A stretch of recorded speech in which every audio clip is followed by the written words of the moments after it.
اما بعد فاعوذ باللہ السمیع العلیم من الشیطان اللعین الرجیم بسم اللہ الرحمن الرحیم والذی جاء بالصدق وصدق به اولئک هم المتقون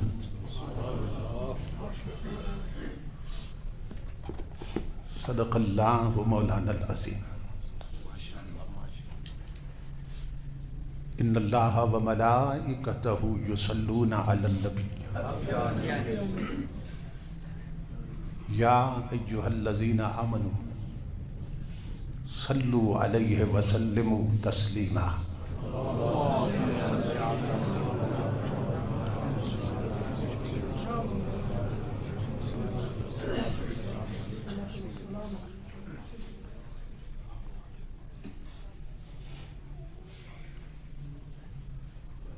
لائق صد احترام سرمایہ ملت یادگار اسلاف استاذ العلماء برادر عزیز حضرت علامہ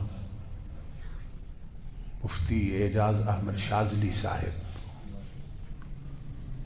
دامت برکاتہم العالیہ، خطیب اسلام برادر عزیز حضرت مولانا قاری محمد عمران انصاری صاحب دامت برکاتہم القدسیہ،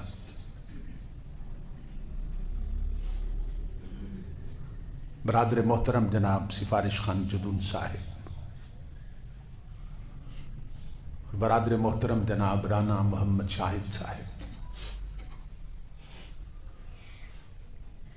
برادر محترم جناب محمد فیاض وارسی صاحب،